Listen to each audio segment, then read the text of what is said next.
gara jabummaa hagamiitu haadhatti dhukaasee yookaas dubartii rasaasan osoo ijaan arganuu baasanii mana hidhaati itti dhukaasanii toniyyuu dubartii ajjeesan gara jabummaa akkamiiti kun barri kun bara akkamiiti yookaan garamitti deemaa jirra kan kana caalu maaltu ta'a maaliif jennaan wanti amma ta'aa jiru hundumti isaatiyyuu wanta argaaf dhageettitti ilmi namaa waan argee hin beekne waan dhaga'ee hin beeknetu ta'aa jira kan kana caalu maaltu ta'a kan kana caalu maaltu ta'a kana booda maaltu dhufu hoo jira dhugumaanitti dhugaanis hin jira biyya seerri jirutti dhuguma seerri jiraatee biyya seerri jirutti dubartiin gabbaafamtee too jechuudha sababa ilmi ishee daggala jira jedhameef maaliif wanjala maal hojjette ishee qabamtee tooniyyuu seera jala ooluu hidhamuun okay badiidha amma badii ishii suni waan ishiin hojjette irratti arragagaxamutti sirriidha garuu mana hidhaati baasanii dubartii haadha nama deesse maaliif eenyumtiyyuu haadha qaba haadha malee gara dachee kanaatti as hin dhufne obboleettii qaba maatii qaba gara jabummaa akkamiititu dubartiitti dhukaasee rasaasan dubartii osoo ijaan arganuu dubartiitti dhukaasanii ajjeesan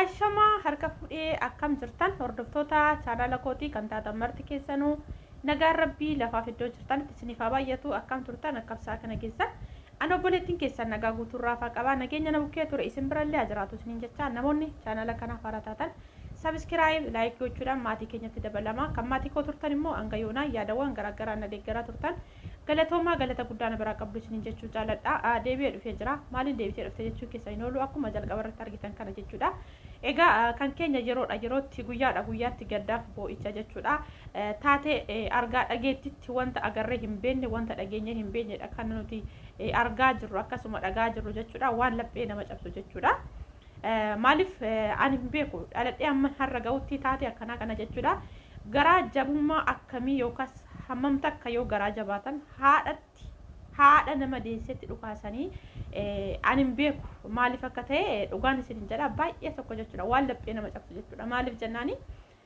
ani hin beeku yakka akkamii yoo odoo hojjetame yakka hagam guddatu iyyuu osoo hojjetame haadhatti jechuun ni ulfaata maaliif jennaan osoo sababa tokko badii tokko malee sababa tokko malee lubbuun darbuun akkuma ta'etti jiru osoo balleessite iyyuu garaa hagam jabaatutu haadhatti tokkosee yookaan haadhatti dhukaasee toniyyuu haadha deessee rasaasan ajjeesan maaliif jennaan isas dahoo baatte haadha qaba haadha malee namni humtuyyuu gara dachee kanaatti as hin dhufne namni akkamittiin yoo hagam takka garaa jabaatu haadha ofiitti dhukaasee ajjeesan hin beeku baay'ee ulfaata waan laphee nama cabsuudha kana booda maaltu ta'uu deema maaliif kan kana caalu hin jiru kan kana dura darba waggoottan dheeraa yookaas immoo kan haadholiif abbootiin keenya dabarsan sun jechuudha kana caalee miti dhugaan isiniin jedha jaarraa amma nuti keessa jirru kana wanta ta'aa jiru wanta ilma namaa irratti raawwataa jiru kana ani hin beeku ani isa ammaa kanatu kan darbe kan amma akkanatti dhalli balaaleffatu kana sana caalaadha kan amma nuti keessa jirru jechuudha sana caalaadha maaliif jennaan argaa dhageettittanii haadha jechuudha haadha deessee dubartii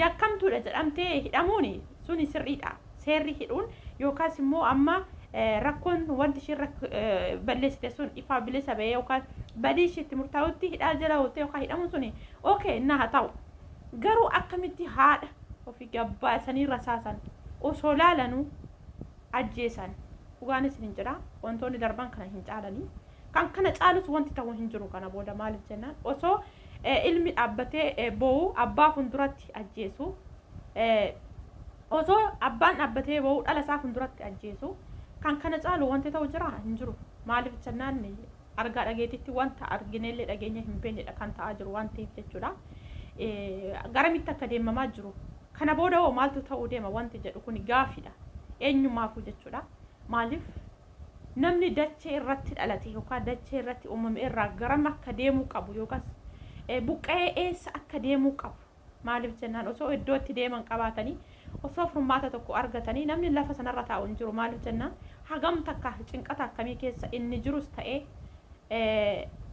kan kana dura lubbuudhaan darbanis ta'e haala osoo namni du'a waaqayyoo yeroo kamiyyuu lubbuu ofiif uume ofiisaaf deebisee fudhata. Maaliif namni kamiyyuu hin dhalata hin du'a. Garuu du'a akkanaa du'a gidirfamaa yookaas immoo badii tokko malee sababa tokko malee wanjala tokko malee namni lafaa ka'ee egaa akkuma bineensaa yookaas immoo akka namni bakka maaliif maal jedheen dubbadhaa dhugaa ani irratti jechan ittiin ibsuun dhabame. Maaliif namni sirma sirii haga bineensota dagalatti galanillee haga sanallee lubbuu dhaba yookaas haga sanallee namni gara laafummaa jechuudha.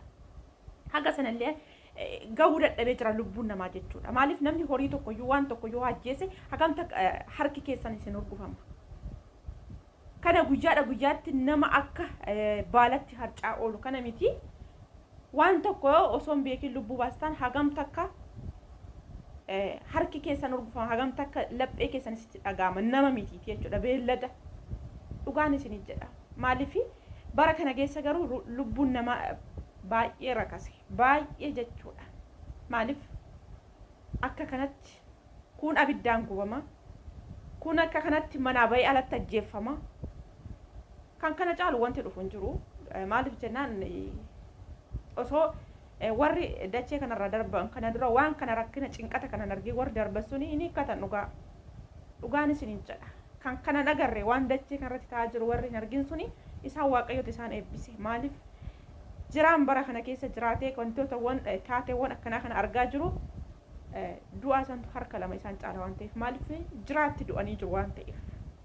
Du'aa namni inni du'e sun ko wanta ta'ee jiru wanta ta'aa jiru waan kabiyyuu waan adeemsifamaa jiru wanta dhaga'uus waan arguus hin qabu. Inni jiru garuu akka nagarre gochuuf garatti deemu hin qabu ija hin qabatu. Akka hin dhageenye gochuuf eessatti yala bakka itti sokku hin qabu. Maaliif dachee irratti uumameerraa garamitti gara biyya ormaa zeegaasaa yookaas iddootti dhalatte malee deemtee akka manirra jiraachuun siif hin ayyamamu. Sinigale kanaaf kun nuti immoo lafa irratti dhalannee lafa irratti dhalatanii of argan yookaan irratti horanii ijoollee godhatanii waa meeqa arganirra garamitti deemaniit waan akkanaa kana arguu fi dhaga'uurra gurra qabatu hin ta'u. Kanaafin namni jira bara kana keessa jiraataa jiru jiraatti du'een hin jedhu kanaaf dhugaa. Osoo nyaatu akka nama nyaannee osoo dhuguu akka nama dhugne yaadan. Maaliif jennaan yoo biyyi nagaa qabaatedha ilmi namaa nagaa qabaate toni lafa jirutti hojjetatee ba'ee toni kan galu yoo nageenya jiraatedha. Walumaa galatti nageenyi hin jiru taanaan namni kabiyyuu nagaa hin qabu. Sammuun isaa tasgabbii hin qabu. Sammuu tasgabbaa ta'e tokkoon hojjetatee toniyyuu bahee hin galu.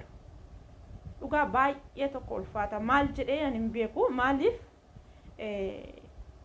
du'a haadha kanaa namni kamiyyuu jechuudha. Namni numa du'a. Kan kana caaluu kana haala kana caaluunis du'anii jiru. Garuu haadhatti gara jabummaa akkamiitiin sababa ilmi ishee daggala jira jedhameef gara jabummaa akkamiitiif haadhatti tokkosanii yookaan haadhatti dhukaasaniitiin ni ajjeesu. Isaan eenyurraa dhalatan haadha hin qabanii obboleetti hin qabanii namarraa hin dhalanne isaan bineensarraa uumamanii laata. Bineensi iyyuu waliif yaada. Maaliif bineensi gara isaa deebi'eetiin hin nyaatu jechuudha. Waliif yaada bineensi jechuudha. Garuu bara kana keessa sammuu akka sammuu namaatti bineensi yaadet namni immoo hamma bineensayyuu yaadu dadhabe jechuudha. Baay'ee tokko ulfaata. Baay'ee ulfaata. Bichaa yoomi furmaanni sun kan dhufu yoom ilmi namaa furmaata argatee boqatee guyyaa tokko hirriba nagaa rafee ka'a. Maaliif osuma bara kanatu bara haaraa bara nagaatti dhufa osoo jedhamu umriin namaas naanna'eetuma darbaa jira. Ilmi namaas akka balaa harca'ee dhumaa jira. Yoomi kan barri nagaa yookaan ilmi namaa itti aara galfii argatu sun yoomi itti aara galfii argatee tooniyyuu jechuudha. Dhala isaa guddifatee tooniyyuu jechuudha.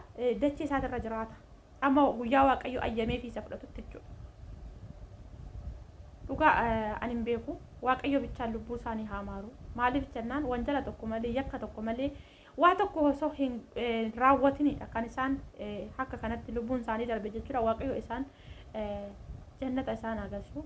Garuu ani osoo seerri jiraata ta'ee osoo seerri akkuma biyyoota garaagaraa irratti seerri biyya keenya kan hojjetaa ta'e akkasitti seeran namni seeran bula ta'ee jechuudha. Nama kana raawwate sana sammuu dhaabbataatti abiddatti kaaniit ni gubu sila dhaabbataatti maaliif akka isheetti dhukaase sanatti dhukaasanii hojjetan waan tokko hin argu yoo tokko hiikkataa jechuudha garuu isa dhaabbataatti gubanii abiddaan odoonni iyyuu akka lubbuun keessaa baate yoo akka garaa kootti akka yaada kootti jechuudha akkas gochuudha kanaaf inni sun iyyuu yoo seerri jiraate seerri hin jiru walumaa galatti biyya keenya keessaa seerri waggaa 5